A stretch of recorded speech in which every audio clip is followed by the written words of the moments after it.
Madame, Monsieur, il ne reste que quelques jours avant le 31 décembre pour collecter les dons nécessaires à la diffusion et au développement de TVL en 2025. Soyons clairs, ce message est un premier signal d'alerte. Malgré la mobilisation, notamment celle de nouveaux donateurs, nous accusons un retard important par rapport à l'an passé. Pourtant, en novembre dernier, nous avons battu un nouveau record, 8 400 000 vues, chiffre Google, sur YouTube, un niveau jamais atteint depuis la création de TVL. Avec ce succès, une mobilisation exceptionnelle et donc indispensable, nous avons besoin de vous. Répondez dès maintenant à cet appel aux dons. Faites connaître TVL à vos amis, à votre famille, à vos connaissances. Faire un don, c'est aussi reprendre le contrôle de votre impôt. Soutenir les projets et les idées qui vous tiennent à cœur plutôt que de financer des médias qui vous méprisent. En donnant à TVL, vous donnez un sens nouveau à votre contribution fiscale. Vous êtes les acteurs d'un changement puisque vous transformez votre impôt en un acte révolutionnaire. Faites un don à TVL. Investissez dans la liberté d'informer, dans la liberté à tout prix.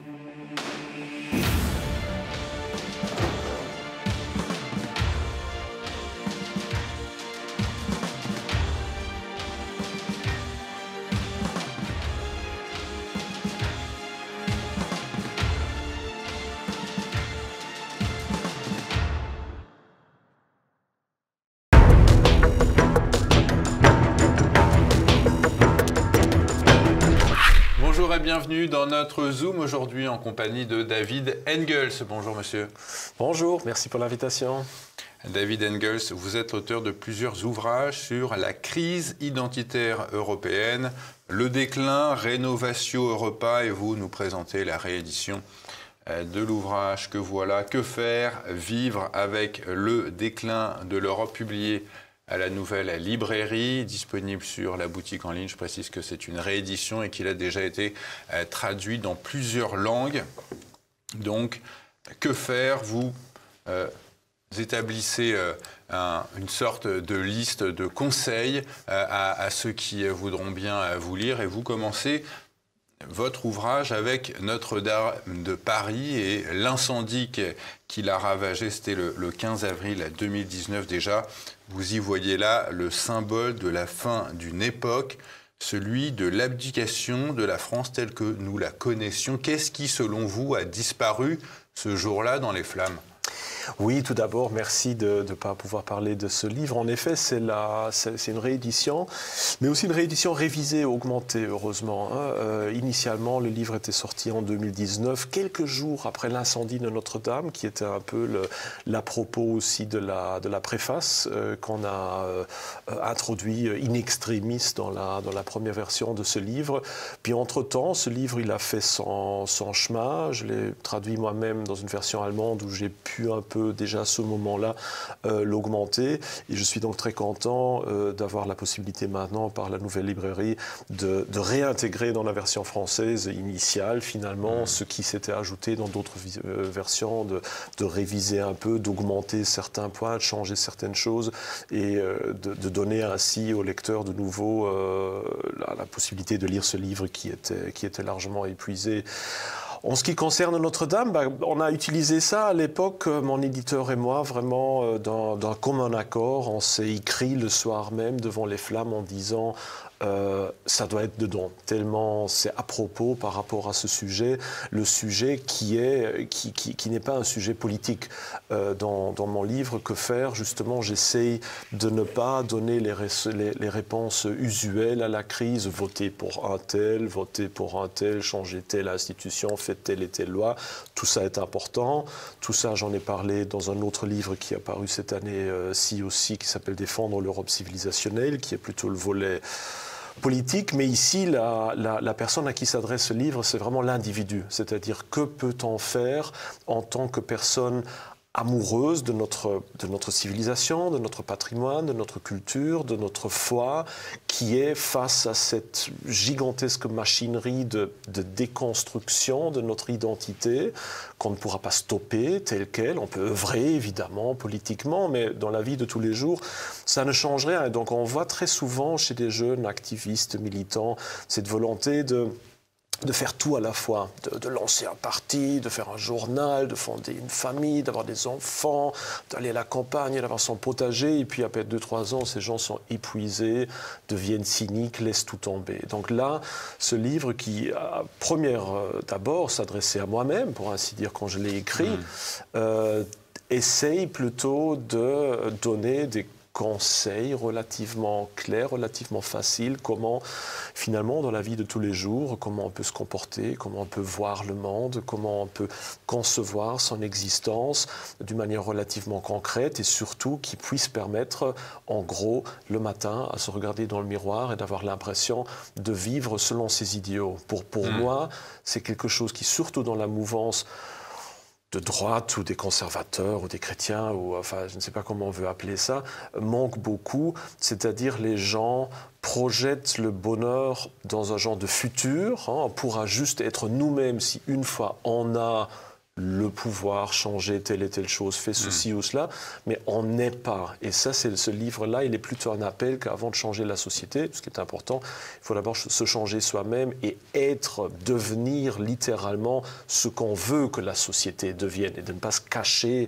finalement derrière les aléas de la modernité. Au fond, c'est ça, et donc Notre-Dame, évidemment, l'incendie de Notre-Dame est un très bel à propos, parce que d'un côté, ça a été un peu le le symbole extérieur de cette déchristianisation de la France et de toute l'Europe, de la destruction de notre tradition. Et puis d'un autre côté, en même temps, ça a quand même été aussi un certain symbole d'espoir quand on voit que ça a touché énormément de gens qui se sont dit on n'est peut-être pas chrétien ou plus chrétien, on n'est peut-être pas patriote, mais on ne veut pas que ça se passe comme ça, quelque part. Donc je trouvais que c'était un acte assez ambigu qui était assez pratique, finalement, à ce moment-là, en 2019, pour un élément, pour accrocher le livre dans cette réalité.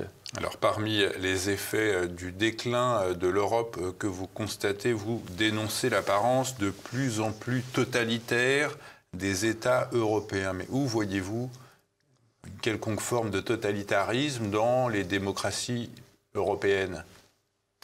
Tout à fait. On est de plus en plus, mais là, on est forcément dans le volet politique, de nouveau, en tant qu'individu opposé à un genre de moins maintenant, peut-être qu'il y a quelques années, mais quand même, de consensus politique, idéologique, que pour simplifier, on peut appeler de gauche libérale, si on veut. Donc on a cette impression que les médias, les institutions, les écoles, les universités, les bureaucraties, l'administration, le domaine politique, au fond, est construit autour d'un large consensus qui, finalement, quand on s'y oppose, fait très vite en sorte qu'on se sente seul, et pas seulement qu'on se sente seul, mais qu'on est esseulé, qu'on nous ferme les comptes en banque, qu'on ait des disputes avec sa famille, qu'on perde son job, qu'on perde ses amis. Et donc, il y a cette tolérance de plus en plus grande vers ce qu'on appelle souvent une pensée unique. Et là aussi, le livre s'adresse en premier lieu à moi-même. J'ai fait, comme tout le monde, j'imagine que la plupart des gens qui nous écoutent, évidemment, fait l'expérience de cette exclusion et cette impression, on est seul face à une gigantesque machinerie. Ouais. Est-ce qu'on s'y soumet? Est-ce qu'on se résout à un certain cynisme? Comment est-ce qu'on peut agir? Et ce livre, je l'ai écrit, comme je disais, en premier point de vue, surtout à moi-même, pour me donner de l'espoir, pour quelque part me fixer quelques objectifs que j'essaye tant bien que mal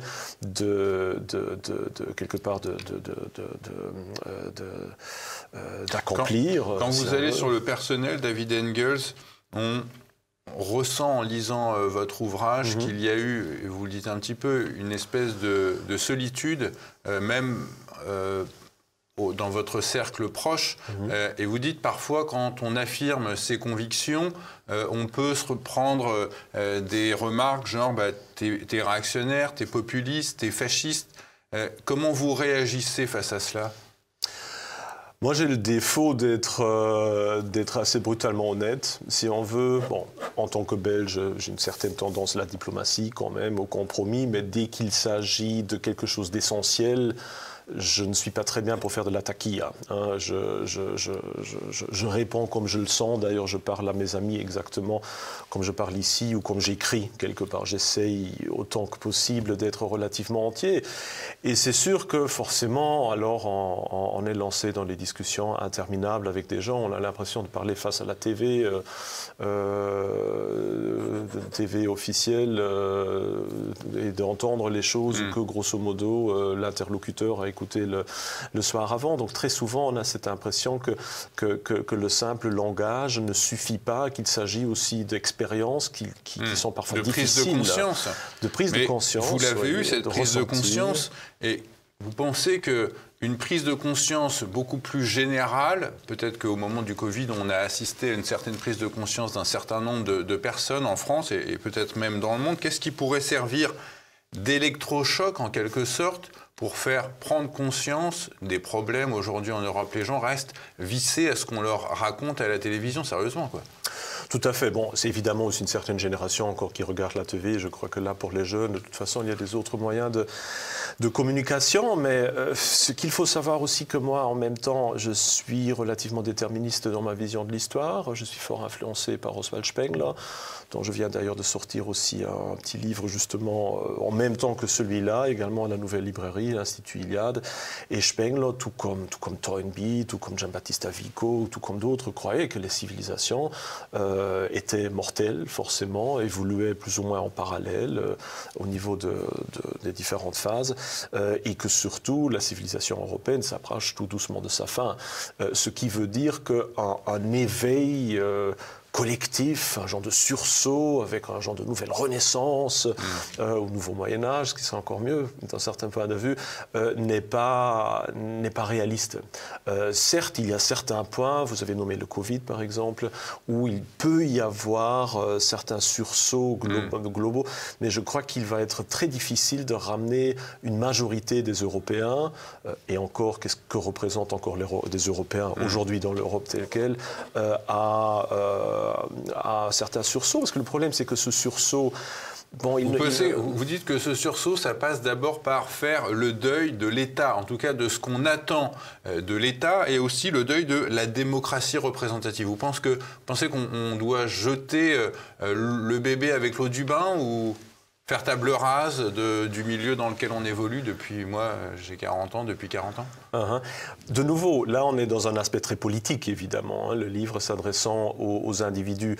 Mais, en effet, je crois qu'il faut faire le deuil de certains espoirs, de l'espoir de l'immortalité de la civilisation européenne. Du lien entre l'individu et l'État, c'est aussi il faut faire le deuil d'une certaine vision de l'État tel qu'il a pu exister au XIXe siècle, partiellement au XXe siècle, et comme il est devenu de plus en plus finalement irréaliste, actuel, par la mondialisation, par l'Union européenne, par la disparition de la classe moyenne qui jadis portait cet État, par le pouvoir extrême de certains oligarques qui finalement décident beaucoup plus que maintenant l'un ou l'autre parlement, par l'infantilisation du citoyen. Tout ça, ce sont des éléments qui expliquent que cet État qu'on a aujourd'hui, même si les institutions sont sur le papier les mêmes, finalement n'a plus du tout exactement le même rôle, et se cramponner à une certaine vision surannée de la société ou de l'État et de croire que l'espoir va venir de là et qu'on peut se défaire de notre responsabilité individuelle en rejetant tout sur le domaine du politique, me semble assez, je dirais, un peu lâche. Il faut commencer surtout par soi-même, je dirais. Alors que faire? C'est la question de votre ouvrage. Vous proposez la création de sociétés parallèles, et pour commencer, vous conseillez à vos lecteurs de quitter les villes. Qu'est-ce que vous leur reprochez au milieu urbain? Oui, tout à fait. C'est l'un des points saillants de ce livre, comme certains autres, cette notion de société parallèle. Dans le sens que la société majoritaire, elle est de plus en plus dressée contre la civilisation européenne, contre le christianisme, contre un certain amour de sa patrie, de son patrimoine. On peut parler de la social-démocratie, ça serait ça l'ennemi? La social-démocratie, c'est ce qui agite l'électorat dans les grandes capitales européennes? Bon, on peut parler, je dirais, d'une certaine gauche libérale ou d'un certain libéralisme de gauche qui est devenu la doxa généralisée. C'était le strauss-kahnisme autrefois, quoi. Si on veut, si on veut. Et donc là, le but, c'est vraiment pour ne pas devenir la victime, la proie individuelle à cette machinerie, si on veut, de se mettre ensemble avec d'autres, de créer des liens forts avec d'autres familles, avec des amis, avec des collègues, construire des îlots. Ça ne doit pas nécessairement être des îlots géographiques, mais ça doit être des réseaux, si on veut, pour ne pas être seul, pour justement travailler avec d'autres, pour vous rejetez l'idée de tarcie totale. Vous dites qu'il faut construire des communautés, avoir des gens autour de soi. Il faut cultiver sa terre, il faut... Idéalement. Oui. Ça fait évidemment beaucoup à la fois, forcément, et au XXIe siècle, dans un siècle d'extrême modernité, l'autarcie totale, elle est impossible, sauf si on revient évidemment à l'idéal des Amish people, là où et encore, on essaye de faire ce genre de choses-là.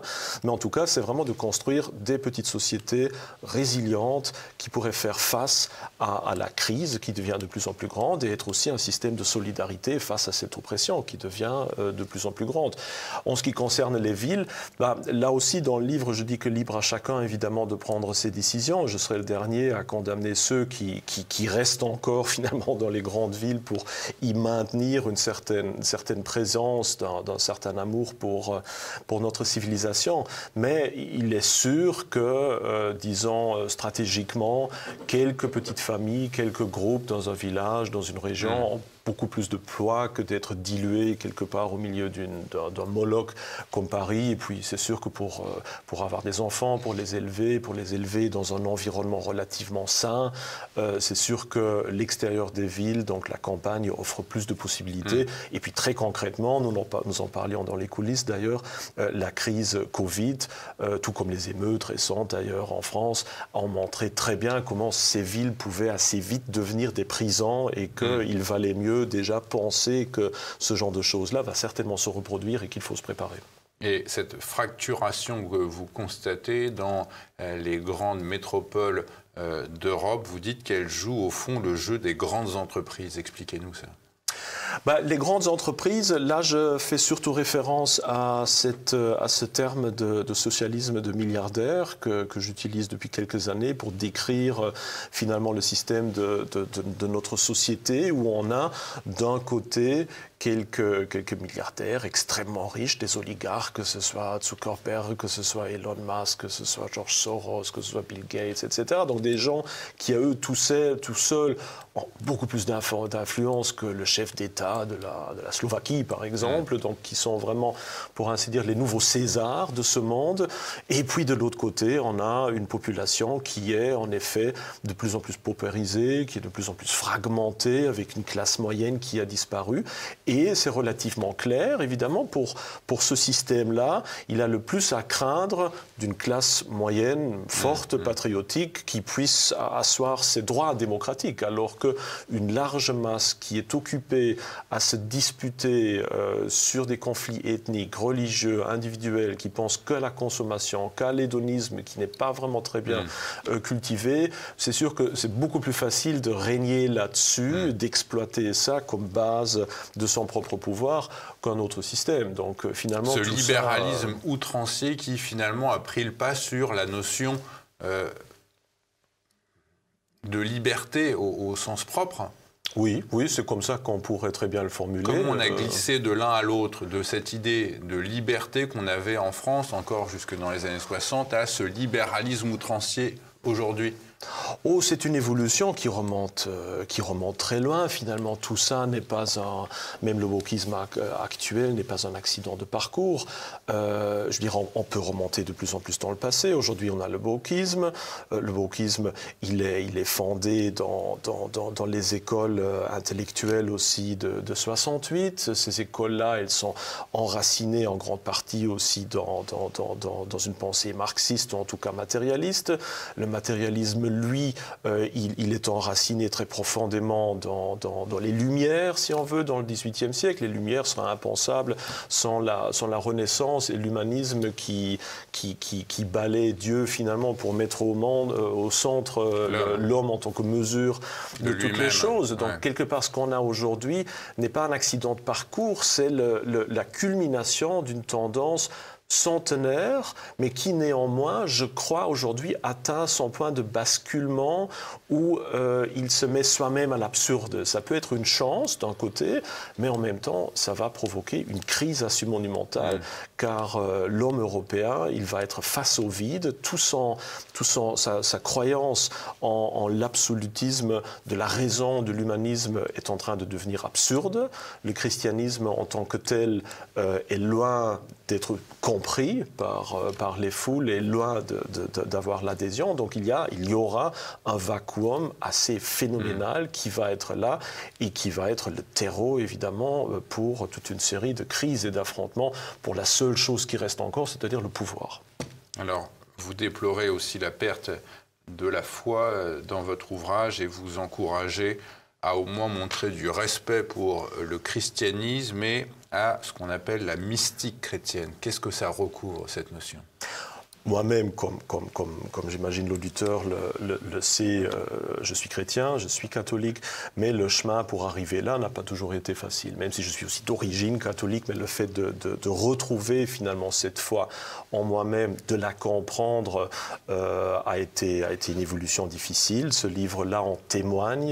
Il a été écrit dans l'essentiel en 2014, quand j'étais encore dans cette tentative de comprendre finalement cette religion qui était la mienne, mais qui m'était en même temps assez inconnue. Et donc, j'essaye de faire un peu part de cela, parce que je crois qu'il y a beaucoup d'Européens qui, d'un côté, ne connaissent plus ce qui devrait être leur religion, qui sont un peu perdus, qui, en même temps, ont ce vide spirituel, forcément, qui les pousse à chercher la transcendance, qui les dirige parfois vers l'exotisme, vers l'ésotérisme, etc. Et donc là, le message du livre, c'est que cherchez d'abord dans ce qui est vôtre, dans la religion de vos propres ancêtres, ayez au moins un minimum de respect. Vous dites qu'il ne faut pas trop remonter trop loin, justement, dans ce respect à l'ancien, vous dites ceci, que l'on ne me parle pas du paganisme comme étant la véritable source d'identité spirituelle en Europe. Oui, parce que vous dites que finalement le christianisme a embrassé toute la civilisation païenne antérieure. Pour moi, la civilisation gréco-romaine est fondamentalement différente de celle européenne. Pour moi, notre civilisation, elle commence, en gros, pour faire simple, avec Charlemagne, ou les Ottoniens. Ça commence avec l'émancipation du christianisme romain par le filioque, par le synode d'Aix-la-Chapelle. Ouais. C'est là le véritable début pour moi. Certes, ce christianisme a pris certains éléments païens, que ce soit des Grecs et des Romains, que ce soit des peuples slaves, celtes, germaniques, etc. Mais tout cela est introduit, sublimé, transcendé dans le christianisme qui, lui, est vraiment notre identité spirituelle fondamentale. Alors je serais loin de dire que c'est la seule. Je crois aussi au logos spermatikos qui se manifeste dans d'autres religions, d'où mon intérêt aussi pour la mystique, donc c'est-à-dire cette volonté de retrouver Dieu dans nous-mêmes, si on veut, d'opérer déjà ici, si on veut dire, autant que possible, en tout cas l'unification avec le principe suprême. Mais selon moi, en tout cas, cette recherche de transcendance pour un Européen doit et va aller par le christianisme. On n'a pas d'autre alternative. Alors, vous avez des vocations européistes, on va dire, mais vous invitez d'abord, dans un premier temps aussi, les Français à désobéir à l'État. Alors, comment est-ce qu'on cesse d'être un citoyen modèle? Comment est-ce qu'on s'y prend pour résister politiquement au système? Ça, c'est évidemment à chacun de le dire où il verra des limites qu'il ne veut pas franchir. Il faudra très bien voir à partir de quel moment la désobéissance civile devient un droit, devient un devoir même moral. Ça, on ne peut évidemment pas maintenant dire tel et tel est le moment. Je crois que chacun doit trouver en son fort intérieur jusqu'où il est prêt pour la paix sociale, quelque part, de se soumettre à certaines règles, à partir de quel moment ça en devient tout simplement trop. Mais là aussi, le but, c'est de montrer aux gens que l'État, le politique, la loi n'est finalement pas une fatalité. On a la possibilité, on a le droit, on a même le devoir de désobéir. Certes, ça veut dire que potentiellement on aille en prison. Voilà, mais on ne sera pas les premiers, on ne sera pas les derniers. Il y a depuis des siècles des gens qui résistent, qui osent affirmer leur position et qui payent le prix pour cela. Et évidemment, à chacun de savoir jusqu'où on va. Tout le monde n'est pas fait pour être un martyr. Loin de moi de critiquer tous ceux qui ne le seraient pas. Mais il faut à nouveau retrouver ce courage-là et surtout réaliser que l'État, que ce soit l'État français ou l'État allemand actuellement ou le Royaume-Uni, n'est pas, si on veut, du côté de notre identité, de notre culture, de nos croyances, mais devenu, malheureusement, pour le moment, plutôt un ennemi de ce point de vue-là, et qu'il faut mettre des limites. Du courage pour une réforme profonde de nos institutions, c'est ce à quoi vous aspirez avec la création d'un véritable État européen. Alors vous parliez de Charlemagne tout à l'heure. À quoi ressemblerait cet État européen ? Là aussi, une fois de plus, on est dans le volet politique. Et en effet, j'ai dédié un de mes derniers livres, Défendre l'Europe civilisationnelle, chez Salvatore, à précisément ce sujet-là. L'idée de base, c'est d'abord que moi, je me sens, et je ne suis certainement pas le seul, profondément européen. Donc, je conçois qu'il y a l'identité nationale qui est très importante, mais en tant que nationalité européenne, nous faisons partie d'une même civilisation. Il n'y a pas de nationalité européenne, c'est une civilisation, l'Europe. Tout à fait. Mais bon, on ne peut pas parler de patrie, patrie européenne. Pour moi, en tout cas, l'Europe est ma patrie. Moi, je me considère à la limite même comme nationaliste européen, si on veut, en tout cas souverainiste européen. Mais les Européens n'ont cessé de se battre au cours du XXe siècle. Donc, c'était une guerre civile alors ? Pardon ? Est-ce que selon vous, les affrontements entre Européens au cours du XXe siècle, ça s'apparentait à une forme de guerre civile ? Si vous parlez de patrie européenne. À chaque fois qu'il y a des luttes à l'intérieur d'une civilisation, on peut les voir en tant que guerre civile. Je veux dire, quand vous regardez l'histoire chinoise, sous les royaumes combattants, d'un certain point de vue, c'est une guerre civile aussi. Quand vous regardez les guerres entre les différentes cités grecques ou romaines, c'est d'un certain point de vue une guerre civile à l'intérieur de la civilisation gréco-romaine. Pour moi, en tout cas, il y a une civilisation européenne qui débute avec Charlemagne, qui pendant 1000 ans traverse à peu près exactement les mêmes stades, qui est marquée par une communauté religieuse, linguistique par le latin, et de toute façon par la familiarité entre les différentes langues, par une interaction absolument phénoménale d'un bout à l'autre de notre civilisation, par l'histoire de l'art largement partagée d'un bout à l'autre, par toute cette proximité que nous avons, et pour moi, en tout cas, c'est ma patrie. Vous avez un parcours individuellement, David Engels, qui fait de vous un Européen. Vous êtes belge, vous parlez français, vous parlez allemand, vous parlez polonais, donc vous êtes réellement un Européen, mais vous êtes très minoritaire. Comme l'ont été beaucoup de gens, ce qui est très dommage, c'est que justement, on voit le paradoxe que depuis qu'on a l'Union européenne, malheureusement, la conscience de faire partie d'une même communauté de destin a été en décroissance massive. Je crois que même au XIXe siècle, donc au point culminant des nationalismes, personne en France, en Allemagne, en Italie, en Angleterre, aurait douté que tout le monde appartienne à la même civilisation européenne. Bizarrement, c'est uniquement depuis le moment où, en effet, politiquement, on est de plus en plus unis, où on a la liberté même de mobilité, etc., que cette connaissance-là, elle est en train de décroître. Mais elle a marqué la majeure partie de notre évolution. Elle est là. Nous sommes Européens, que nous le voulions ou non. Toute notre histoire, nos langues, notre pensée le crie littéralement. Et moi, j'aimerais bien, surtout par cet autre livre, justement, de nouveau ramener dans la conscience des gens que voilà, la véritable lutte, elle est surtout pour la défense de ce qui reste encore de cette civilisation européenne contre ces nombreux ennemis. Que faire ? Vivre avec le déclin de l'Europe, publié aux éditions de la Nouvelle Librairie et à retrouver sur la boutique en ligne de TV Liberté. Merci à vous, David Engels. Merci de l'invitation.